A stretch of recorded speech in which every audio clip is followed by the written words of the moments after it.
Before we begin, I'd like to pay my respects to my teacher, the Most Venerable John May Park, and to you, Hei Kwang Sunim, and to your Sangha. I hope you're all doing well. Today's Dhamma talk is going to cover two things. First, how to tell if a teaching is the true Dhamma. That is it a teaching of the Buddha? And secondly, we're going to explore what I call the core teachings. And if I do my job right, I think you'll see the interrelationship between these two. Let me begin by quoting one of the true masters in contemporary Buddhism, Thanissaro Bhikkhu, or Ajahn Jeff. He says, the people who benefit most are those who, instead of reshaping Buddhism to fit their preferences, reshape themselves to fit the Dhamma.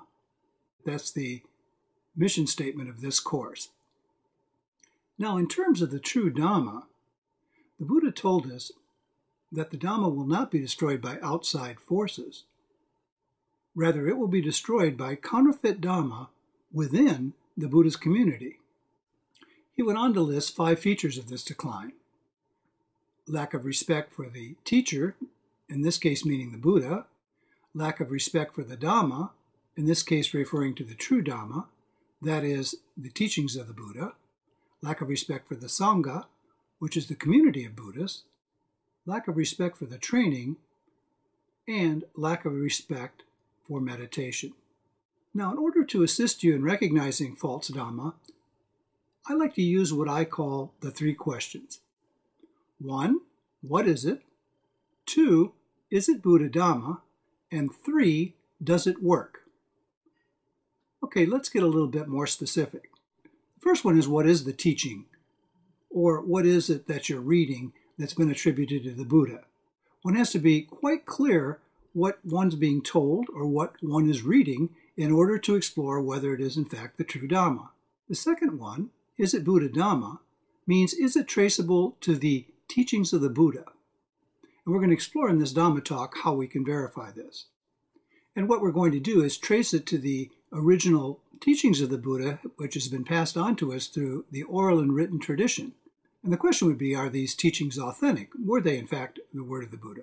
Now, after the Buddha's parinirvana, which means Buddha entering the state of nirvana, and I like to use when the Buddha left us. That's a little bit easier. So from now on, when I'm referring to the parinirvana, I'm going to say when the Buddha left us. Now, after the Buddha left us, a monk by the name of Maha Kassapa stood up and took over and became the de facto leader of the Sangha. Now, it's important to note that the Buddha did not leave anyone in charge. Secondly, he did not say that his monks possessed special knowledge or secret truth.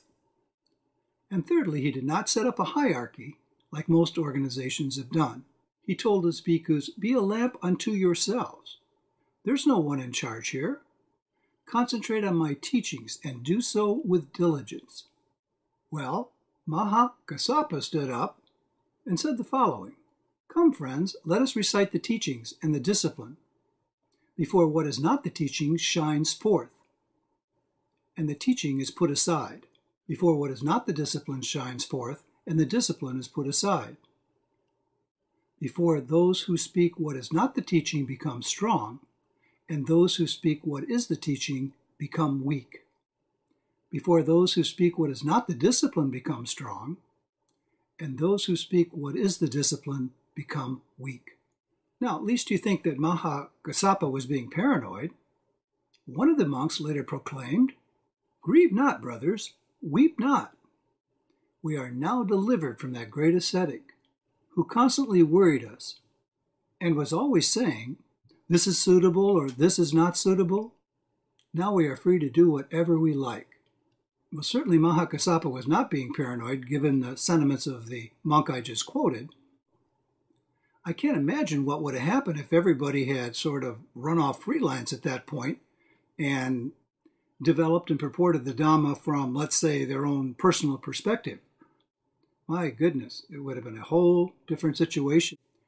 And I dare say we would have lost the true teachings of the Buddha or received them in such a corrupted manner that it would be difficult to probably really comprehend them, let alone using them as a path and a practice toward enlightenment. And Mahakassapa presided over the council of 500 arahants, or enlightened ones. And upon completion, they had 84,000 lines of Buddhist discourses, which we call suttas, and the precepts and rules for monks and nuns, which we call the Vinaya, or the discipline. You can use either term. Now, these scriptures have been passed down to us in an uninterrupted lineage to the present day. All during the Buddha's teaching career, he had his monks and nuns memorize and chant, that is, using the oral tradition, his important discourses. The monks would get together, as monks still do today, and chant the Buddha's discourses and discipline on a regular basis. In fact, you can go to Thailand today and hear monks chanting great tracts of the Pali Canon, which are the Buddhist scriptures. Now, the reason chanting or the oral tradition works is it's actually right brain and left brain activity, very much like music. It's like remembering a song that was popular when you were in high school. If you start to think about it, you can remember great parts of it, if not the whole song. That's because it's right brain and left brain activity, and it's much easier to remember. Now imagine you don't remember the second paragraph of your 10th grade science book, but you certainly can remember, as I say, great parts of the music, especially the excellent music that many of us were fortunate enough to hear when we were in high school. And that's the reason when you look at the suttas, you'll see a lot of repetition and a kind of rhythm to it like music, which is actually very beautiful. Now, the Buddha's teachings were first written down about 400 years after he left us. This occurred about 82 BC in a place called Sri Lanka, which is a large island off the coast of India. There was a great monastery there, and they had great favor with the king. But another monastery started to gain favor with the king, and the monks in the original monastery started to become a bit worried. Also, they were quite concerned that a famine might occur, and the monks and nuns that had memorized and could recite great parts of the Buddha's teachings might be lost in that famine, and those teachings would be gone forever. Fortunately for them, there was a language called the Pali language, and it was in written form, so they decided to write down all of the Buddha's teachings in the Pali language. Therefore, we have what we call the Pali Canon. The most important thing to understand is that during the Buddha's lifetime and beyond, the scriptures were recorded with excellent craftsmanship in the oral tradition and in the written tradition, and thus preserved for us with great precision. Now, Buddhism expanded throughout Asia along the Silk Road, and as it did, it was adapted to the various cultures and belief systems that it encountered. Now, notice this is exactly the opposite of what we talked about at the very beginning of this Dhamma talk with our quote from Ajahn Jeff. That is, people and cultures adapting the Dhamma to them rather than they adapting to the Dhamma. And thus, Buddhism took on some very interesting forms. 3 distinct schools developed.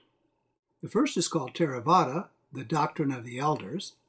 The second is called Mahayana, the great vehicle. And the third is called Vajrayana, which is Tibetan Buddhism. Now, these 3 schools divided and subdivided into various sects.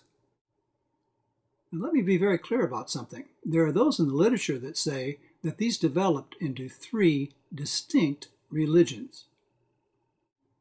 Now, here's what's interesting.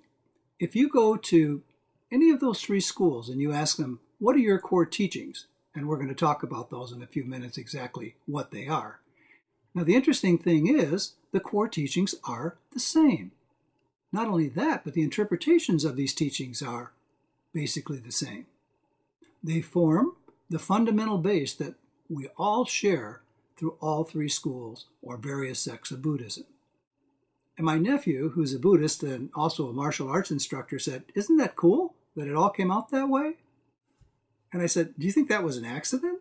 The Buddha had this planned all along." The Buddha intentionally stressed the core teachings, and he taught them over and over again in different ways to different audiences and in accordance with different circumstances. Now, there's always some exception to something like this, and I need say that there is a school of Buddhism called Pure Land where this may not be exactly the case. However, a friend of mine is a Pure Land Buddhist priest, and in talking to him, he said that the priesthood, for example, would agree with the core teachings, but these teachings aren't necessarily propagated with the Sangha, so to speak.